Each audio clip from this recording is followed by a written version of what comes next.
Marvel's Guardians of the Galaxy Volume 3 is available to own on Xfinity platforms starting this Friday, July 7th. The latest installment of director James Gunn's quick-witted superhero epic opened in theaters in May and earned positive critical reviews that matched those of the first two films. And it got us thinking about other trilogies within the Marvel Cinematic Universe that exceeded fan expectations, and we each picked our favorite. And I will kick things off with, you didn't think I was going to just breeze over Guardians, did you? It's Guardians of the Galaxy. When the first Guardians of the Galaxy film was announced at San Diego Comic-Con in 2012, casual comic book fans were left scratching their heads over Marvel's decision to feature a ragtag team of outer space bandits that included a humanoid tree and a trigger-happy raccoon. They were even more confused by the casting of Parks and Rec doofus Chris Pratt as the film's lead, Bradley Cooper as the voice of Rocket Raccoon, pro wrestler Dave Bautista as brutish alien named Drax, and Vin Diesel as the aforementioned tree known only as Groot. But all of that skepticism was laid to rest after the first trailer premiered in February 2014, and fans got a sneak peek at Marvel's most unique and surprisingly funny movie to date. And actually, the trailer was so popular that Blue Suede's song Hooked on a Feeling, the ooga chaka, ooga, ooga, that song saw a 700% increase in daily sales, according to Billboard, after the trailer dropped, because people were just so obsessed with it and how it worked in that trailer. And the rest, as they say, is history. Guardians have gone on to join the likes of Iron Man, Captain America, Thor, and SpiderMan in the All-Star Avengers films, and have even showcased some of the MCU's most genuinely touching and emotional moments. And this third film, without a doubt, is the series' most heartfelt. If you've never seen a Marvel movie, I feel confident in saying you can jump straight into the first Guardians of the Galaxy without seeing any of the other MCU movies that came before, although you might need to do some Google searching to catch up before the second film, and even more so after the third film, or before the third film. Or you know what? Watch every single Marvel movie from the beginning. What else are you doing? Just go for it. Guys, fans of Guardians of the Galaxy? Go ahead, Liz. I was just gonna say, I think that I like it, but I'm not a huge fan of it. I don't know why, because it is funny. Yeah. But I'm not it's just probably not my jam. I like the more, and you'll see when I start talking about my trilogy, but I like the more action.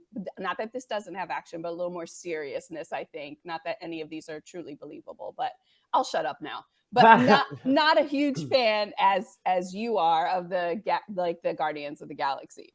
I actually don't disagree with you. Real quick, Kwam, when Guardians crossed over more into Thor and started bringing that humor into Thor, I was like, this isn't what I want Thor to be. I want Thor to be Thor. I want Guardians to be Guardians. Yeah. So I like it here, but I also like my straight action Marvel movies to be just that. And I think Guardians ended up bleeding a little too much into Thor in the most recent movie and making him also kind of a doofus. So didn't love that. Yeah. Kwam, Guardians fan? So I'm a quasi semi fan because I did like the first Guardians, but then I just didn't watch Guardians 2 and yet haven't seen Guardians 3. But like I said, the first Guardians was really surprisingly funny, like you mentioned. I loved it. And I thought like you said, the casting is very odd, to say the least, but it works so well. And I also love them, throughout the other, Avenger series and all the cameos that they make. Like every time, what's his name? Rocket Ralph. He comes into it. Rocket Ralph. I'm thinking of Wreck-It Ralph. Wrong Disney property. Rocket Raccoon? Rocket Raccoon. Rocket Ralph is amazing. It's a whole new character. I'm always good for one flub, yes, the raccoon guy, Bradley Cooper's character. I always love when he comes on. I don't know. I love really abrasive characters, and also how he's a big softie for Groot. And Yeah. speaking of Groot, Vin Diesel is just collecting checks. The fact that he has one line, and I know he's getting paid that Disney Marvel money for the easiest job known to man. He doesn't even have I'm sure like they have some stuff on his face so they can capture like facial reactions, but he's a tree, so it's like he doesn't really have to do that much. That's the life I want. That is a soft boy life if there ever has been one. I mean, even if they're capturing his facial expressions, it's Vin Diesel, so it's not Meryl Streep out there. He's not giving a Golden Globe performance. No, he's not. But he's collecting them checks, and then between that and the Fast series, he's rolling in dough. Yeah. But I think it's time for me to finally just go in and watch all the Guardians of the Galaxies start to finish, because I hear awesome things. I've heard awesome things about the second one, and even better things about the third one, which I love. I love when a trilogy can end on a high note. So I think it's time. And you convinced me. Awesome. If only I had another 3-day weekend to spend the extra time to watch all the series. But hey. So speaking of trilogies that might have not ended on a high note, Liz, what did you pick? The shade, David. Oh man. So unfair. Sorry. Oh man. Well, my trilogy, can I say that today? Say that 3 times. My trilogy is SpiderMan, and we're talking about the original SpiderMan with Tobey Maguire as Peter Parker. So interesting. So before this last movie came out, the Spider-Verse, Across the Spider-Verse, Spider-Man Across the Spider-Verse, my daughters and I decided that we were going to just binge all of the Spider-Mans. And this is how we started. And we started with the first, the second, and the third. And I just want to plug that we have a really great collection on our platforms. If you say Spider-Man into your remote, I mean, you can get into any of the multiverses. You can watch all of these right here with Tobey Maguire. You can watch Andrew Garfield as Peter Parker. You can watch all of the Tom Holland as Peter Parker and all the rest. So definitely check that out if you say Spider-Man into your remote. But back to these. I love Tobey's my guy. And when I think about Spider-Man, I think about Tobey Maguire. I mean, he is just so perfect at being just that unassuming superhero, and what I love about Spider-Man. So in case you haven't seen Spider-Man and you want to, where do I start? You want to know where you start? This is it. Start with Spider-Man 1. And this is where he, defeats Green Goblin. Definitely in the second one is where he meets Dr. Otto Octavius, or Doc Ock. And then in that third one, we see the introduction of that black suit and actually the new Green Goblin. So definitely check them out. They are all available on FXM, Disney Plus, and Netflix. And again, you can just say Spider-Man into your remote and watch these 3 along with all of the others on our platform. But what do you guys think? Obviously, I mean, not you, David. We're not going to start with you. Kwam. So these are the Spider-Mans that I grew up on. Right. My original Spider-Man, even though I would consider the animated series my original Spider-Man. But for movie form, this is my original. And I really do have fond memories of these movies. Namely the second one. So I have a fun story.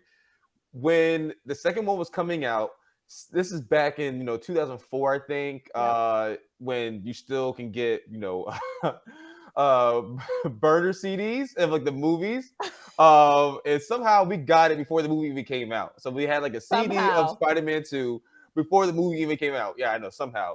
I had connections. That was a plug, okay? Even as a wee child in the 4th grade, I still had connections. Okay? Oh my goodness. My barbershop was popping with the CDs.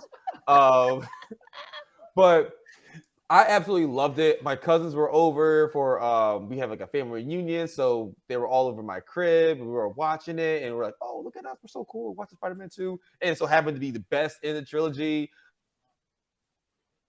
The emotional weight in this movie is amazing. I can't say enough about Spider-Man 2. Spider-Man 2 is a remarkable movie. I'm with David that Spider-Man 3 isn't the best of the Spider-Man. But the introduction to Venom and also the black suit and the symbiote is pretty cool too. And who doesn't love oh God, what's his name? The Green Goblin. Willem Dafoe. Willem Dafoe. Who doesn't love a good Willem Dafoe? Right. He's excellent. I will say though that my favorite Spider-Man trilogy as of right now is the Tom Holland Spider-Man trilogy. This is maybe a hot take, especially someone from my generation, because everyone just swears by Tobey Maguire. I just want people to see and realize that Tom Holland is the best Spider-Man because he has everything that Tobey has, and he's also funny like Andrew Garfield. And I don't know, the movies were awesome. And I loved No Way Home too. So, and that's until the part 2. Spoiler alert for anyone who hasn't seen Across the Spider-Verse. Until part 2 comes out, that's trilogy with Tom Holland will stand as the best trilogy until the second part 2 Across the Spider-Verse comes out. Oh yeah, Miles Morales for sure. Oh yeah, that will be the quintessential Spider-Man trilogy because it's everything you could want. Yeah. It's everything you could want, even though the Spider-Man is not Peter Parker. David, come on, bring us home and just completely crap all of these movies. No, I love these movies. They have a really special, place in my heart because Spider-Man, the first one, was coming out. It's crazy that you said Spider-Man 2 was when you were in like 4th grade. I was graduating high school when the first Spider-Man came out. So I was going into my summer between high school and college, and that's when Spider-Man came out. I remember like just graduating high school and going to see this like on a hot summer Friday night right when it came out, and the theater was packed, and every radio station was playing that Josie Scott hero song, and they say that a hero can save us. That's a banger of a song, still holds up today. And the guy from Nickelback, it was Josie Scott and Nickelback guy. Nickelback guy. I love it. Good. You sang twice already during the show. I'm loving this. Did I really? Oh, wait till we get the Stingray karaoke. Yeah. So it's so good. And it's become like popular to crap on Spider-Man 3. But I will say that I think bringing back Tobey Maguire in Spider-Man No Way Home has in some way made Spider-Man 3 seem less abrasive because it's not Tobey's farewell. Yeah. So we have more and we got a better ending for Tobey in like the cinematic universe. So like I kind of don't mind that Spider-Man 3 was like kind of crap because we got an emotional ending for him that was befitting what he did in that role. And the last thing I'll say is we've done it on the show before, had debates about the fact that some actors are good in costume and some are better as their alter ego. I think Tobey was a really great Peter Parker, but like not the best of all the Spider-Man men. Agreed. I think Andrew Garfield was a very good Spider-Man, but not the best Peter Parker. And I think Tom Holland is the first who's really like captured both roles. He's good as Peter Parker. He's good as Spider-Man. That's just my opinion, but I do love this trilogy. So yeah, I love that. I hadn't thought of that, and you putting it into that perspective is definitely true. I see that, and I totally agree with those three. Love it. Hey, and you know what? Just for reference, you guys all gave your age. I remember leaving my 2-year-old daughter with my grandma so that I could go on a date with my husband to go see Spider-Man, the first Spider-Man when it came out. So yeah, we were all definitely, we definitely have some really great memories and in all different places in our lives. I love that. Love it. Yeah. Quam, bring us home with your trilogy. Thank you, Liz.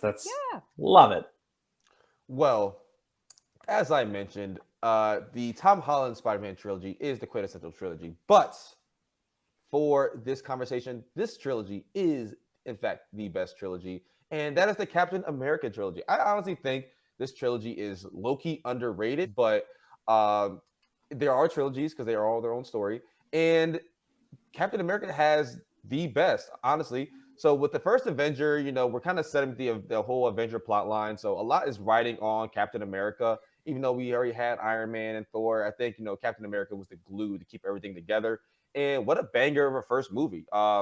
Even though it's not my favorite Captain America movie, it's got a lot of action. It introduces us to Steve Rogers, and Chris Evans as Steve Rogers is like the perfect fit because he's so like innocent, especially when starting out in the movie, but he's also like very, you could tell that he has a lot of values, and he really embodies what Captain America is supposed to be. You see that really in the first movie. He's supposed to be just a propaganda piece for the military, and he's like, bro, I'm actually trying to get into some action. I'm trying to do some good here. And they're like, no, just be the face, be the face. And what I love is that continues throughout the rest of the series.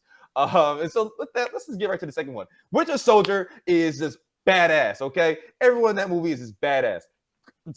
Captain America, the actual Winter Soldier, the government, everyone just doing their thing, okay? And again, mentioning of like the military and the government piece to it. Captain America is seeing that like something's amiss here. Something's not right with my government that I profess my love to. And he finds out that yes, some shady stuff is going on. Hydra is taking over, and he's like, bro, what is happening? Like I mentioned, Bucky as the Winter Soldier just for me stole the show. I mean, you can see him in the poster there, like in the back, this menacing looking, this on looking and just being super menacing. He kills it. And even Nick Fury. I love Nick Fury in this movie too. I love everything about the Winter Soldier. It's sensational.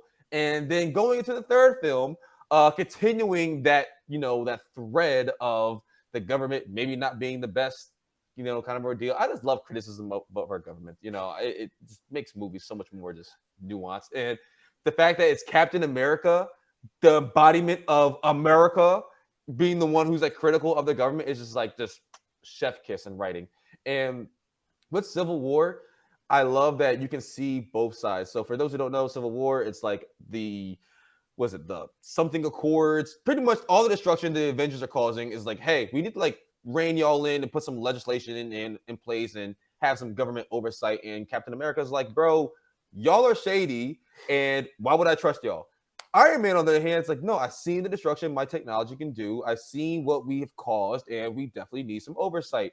And then, boom, you have Civil War. There's a little bit more nuance into it, but who cares about all of that? We're here for the action, baby. And the Civil War fight, with all the heroes just going at it is a masterclass. It's everything everyone could have wanted.